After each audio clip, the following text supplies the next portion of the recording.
Nossa, quanta gente!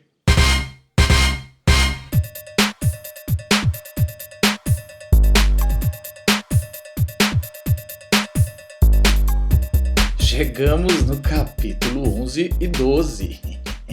Desde que os discípulos reconheceram que Jesus era o Messias, Jesus começou a sempre falar da sua morte e ressurreição e a caminhar por Jerusalém. E o capítulo 11 começa com Jesus no Monte das Oliveiras, onde tinha uma bela visão do templo e de Jerusalém, planejando como ele ia entrar. Toda essa história que Jesus manda os discípulos buscarem o jumentinho, que ainda não foi montado, voltar, faz parte da profecia de Zacarias 9:9, que fala que o Messias iria entrar montado no jumentinho. Aquela semana era a semana de Páscoa. Milhares de pessoas estavam migrando para Jerusalém e Jesus aproveita toda essa multidão para entrar junto com eles. Jesus entra em Jerusalém com muitas pessoas gritando Hosana, cantando salmos, porque assim os religiosos não poderiam matá-lo logo de entrada. E eles teriam que ouvir a mensagem que Jesus ainda tinha que dizer naquela última semana. Depois dessa entrada, Jesus deu uma volta em Jerusalém e foi dormir numa cidade do lado chamada Betfagé. A tradução é Casa de Figos Verdes. Logo de manhã, Jesus, a caminho de Jerusalém, com fome, sem tomar café, vê uma figueira bonita, pomposa, com boa aparência. Ele corre até ela para comer algum figo e não encontra nada. Jesus, com raiva, fala: eu estou cansado de muita aparência e pouco conteúdo. Que seja amaldiçoada essa figueira. Daqui a pouco eu explico o que está acontecendo aqui. Quando Jesus chega no templo de Jerusalém, principalmente no pátio dos gentios, Jesus vê toda aquela comercialização. Fica extremamente incomodado. Grita o texto de Isaías falando que a casa de Deus vai ser chamada de casa de oração, mas que os religiosos transformaram o templo no lugar de aproveitar dos mais fracos e de vender coisas. Vou cortar esse cabelo. Como o templo era um lugar de sacrifício de ovelhas e outros tipos de animais, os que vinham de longe, principalmente os gentios que eram considerados não judeus, eles não davam conta de trazer esses animais por toda a sua viagem. Então eles chegavam no templo e compravam aqueles animais. O problema é que com o tempo eles pagavam pelos animais confiando que aqueles servo do sacerdote ia levar lá dentro e sacrificar. Só que eles levavam os animais lá para dentro, davam uma volta e vendiam de novo. Então o animal não era sacrificado, o animal era vendido várias vezes. Aquela corrupção já era percebida por quase todo mundo nos bastidores. Mas Jesus toma uma decisão e começa a derrubar todas as mesas de vendas, liberar os animais. Estabeleceu-se a confusão com os discípulos de Jesus e os religiosos ficaram com tanta raiva dessa atitude de Jesus que decidiram se juntar para matá-lo. Jesus sai com seus discípulos. No outro dia, passando pelaquela mesma figueira, os discípulos percebem que ela está toda morta. É muito claro que a figueira está representando toda Jerusalém, principalmente o templo religioso. Aquela aparência de sagrado que os religiosos fizeram do templo, fizeram de Jerusalém, vai cair. Jesus vira para os seus discípulos e fala: se você tiver fé em Deus, você pode falar para essa montanha mover-se e afundar-se no mar. Do que Jesus está falando? Por que entra do nada esse negócio de montanha, mover montanha? Porque Jesus está de frente para Jerusalém e para o templo que ficam numa montanha. Jesus está falando sobre a queda de Jerusalém, sobre a queda da religiosidade daquele templo. Jesus está falando: esse templo vai ser destruído, assim como foi a figueira, porque Deus está cansado de aparências, mas sem frutos. E Jesus encerra: o que vocês pedirem em meu nome, não por vingança, mas para a vida, será concedido. Quando Jesus volta para o templo, os religiosos na frente do povo perguntam: quem deu credencial para você ensinar aqui no templo, entrar e causar toda aquela zorra que você fez ontem? Quem te deu credencial? Lembrando que no sistema religioso daquela época, para alguém ser rabino e ter autorização do templo para ensinar, precisava antes ter a legitimação de 2 rabinos colocando a mão. O que os religiosos estão perguntando: quem são esses rabinos? E Jesus, percebendo que os religiosos queriam desmoralizá-lo na frente de todo o povo, Jesus faz uma pergunta interessante. Eu respondo se vocês, religiosos, responderem para mim uma pergunta. No caso de João Batista, quem deu essa autorização? Quem legitimou o ministério dele? Deus ou os homens? João Batista foi um caroço que os religiosos não tinham conseguido engolir até hoje. E ele era querido por todo o povo. Se os religiosos falassem foi Deus que deu autorização para João Batista, Jesus ia falar: por que então vocês não acreditam em mim, que Deus deu autorização para mim? Mas se os religiosos falassem: não, João Batista não teve autorização de Deus, foi mera empolgação do povo, O povo que estava ali no templo ia ficar contra os religiosos. E os religiosos decidem não responder e Jesus falou, eu também não vou responder. Até hoje a religião e os templos tentam controlar a ação do reino de Deus, mas quem legitima o ministério que Deus te colocou é o próprio Deus. Você, jovem, adolescente, pode ser um ministro do Senhor no seu local, na sua escola, na sua casa. Jesus, irritado com aqueles religiosos, decide contar uma parábola muito clara e provocativa. Ele fala que um senhor plantou uma vinha, cercou, fez o tanque o quê? Fala que o homem plantou uma vinha, cercou, fez um tanque para espremer as uvas, colocou uma torre de vigia e depois arrendou aos lavradores, falando, cuidem delas e eu venho pegar o lucro e dou um pouco para vocês. Depois de um tempo ele começou a mandar alguns servos. Quando chegou na época da colheita, o Senhor mandou um dos seus servos para ir lá e pegar sua parte do lucro da colheita. Mas os lavradores, representados aqui pelos religiosos, pegaram e bateram naquele servo e mandaram ele embora. Aquele senhor começou a mandar um servo atrás do outro para pegar sua parte do lucro, mas aqueles lavradores foram machucando e matando um por um.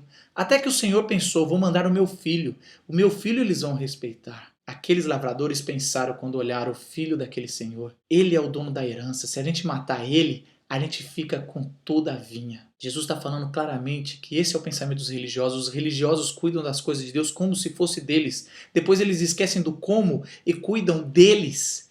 E aí, quando vem o servo do Senhor ou quando vem até o próprio filho, eles matam para continuar com o sistema religioso nas suas mãos. Tô gravando aqui, eu tô no pique aqui. Você pode falar mais tarde? Jesus acaba essa parábola virando para os religiosos e perguntando, o que vocês acham que esse senhor da vinha vai fazer com esses lavradores? Ele vai lá se livrar de todos eles e arrendar a vinha para outras pessoas. Infelizmente foi isso que aconteceu com o templo, Jerusalém e Israel. Jesus tirou da mão deles e deu para a igreja de Jesus Cristo. Os religiosos começam a entender aquela mensagem. Jesus olha para aquele templo gigantesco e fala, esse templo feito de pedras que vocês acham que é a casa do Senhor, não será mais a casa do Senhor. A pedra angular, a pedra que dá todo o parâmetro, que vocês recusaram, chamado Jesus, ele está falando dele, vai ser o parâmetro para construir a nova casa de Deus, o reino de Deus. Os religiosos entenderam o sentido dessa parábola e ficaram possessos de raiva, querendo matar Jesus. Sacerdotes, fariseus, saduceus, todas as facções religiosas se juntaram para fazer uma pergunta a qual, através da resposta de Jesus, eles tivessem alguma acusação para prendê-lo e matá-lo. A gente entra numa parte do capítulo 12 que são 3 perguntas meio pegadinhas para pegar Jesus. A primeira feita possivelmente pelo grupo dos sacerdotes. Eles começam bajulando Jesus, dizendo, mestre, conhecemos a sua integridade, que não se importa com a opinião popular, não é hipócrita que nem outros religiosos,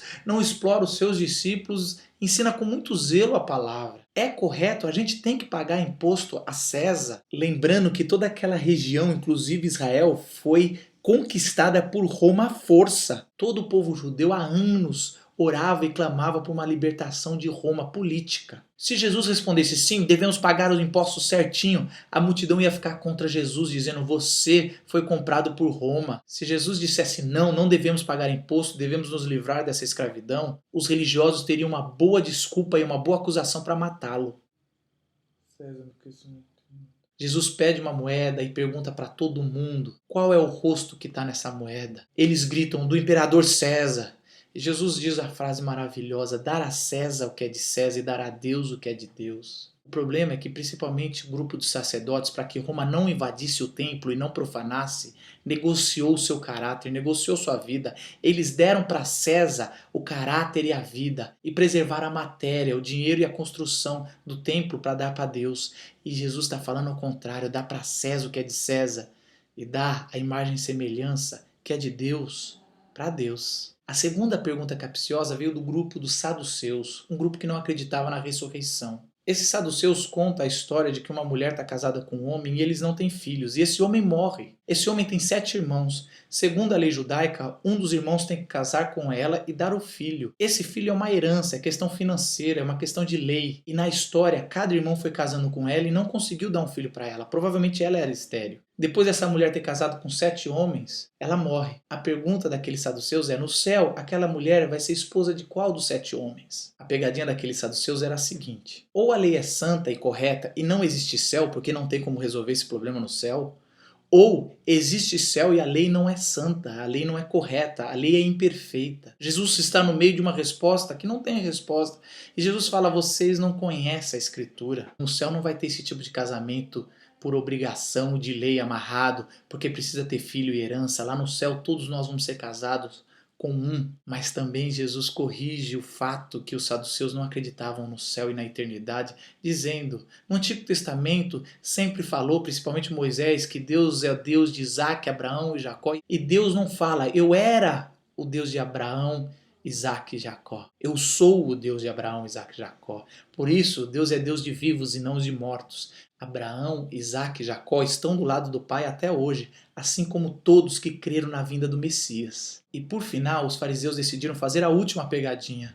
Perguntaram, Jesus, se você pudesse resumir toda a lei, toda a tradição em uma lei só, qual você faria? Os religiosos falam, Deus é mais importante. E as pessoas ficam em segundo plano. Amar o próximo depende primeiro de amar a Deus. Os não religiosos falam, amar as pessoas é mais importante, independente de amar a Deus. Jesus fala, amar a Deus e amar as pessoas são importantes da mesma forma. Jesus não faz essa dualidade, para ele é uma coisa só, amar o próximo e amar a Deus. Se você um dia abandonar o próximo, é porque já abandonou a Deus. Depois dessas 3 respostas sábias de Jesus, um dos religiosos começa a dar razão a Jesus, dizendo que ele responde certo, e os outros religiosos pararam de perturbá-lo, porque estavam vendo que estavam perdendo campo perante o povo e perante até mesmo os religiosos. Decidiram pegar Jesus de uma outra forma, quem sabe de uma acusação falsa ou um traidor, vendendo assim claramente a sua alma para defender o sistema religioso da época.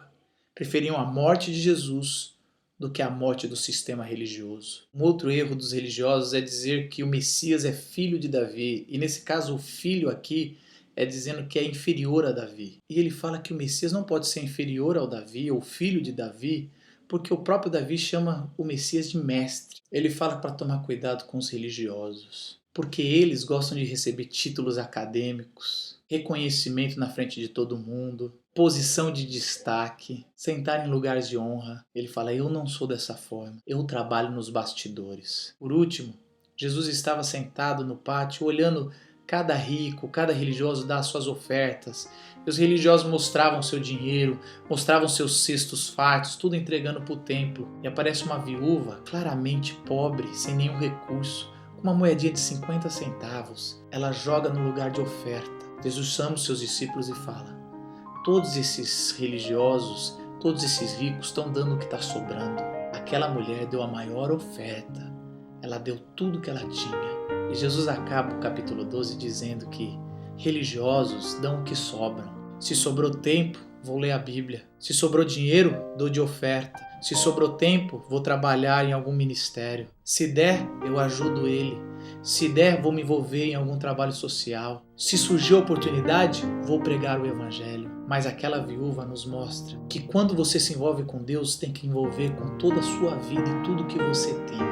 Uma entrega completa a Deus, assim como Jesus, alguns dias depois, iria entregar a sua vida por completo. Ele não pede nada menos que nós do que entregar a sua vida completa para Ele, para você ser transformado. E aí você possuir tudo. Dessa forma, o reino de Deus vai se expandir e você vai entender o verdadeiro sentido da vida. Até semana.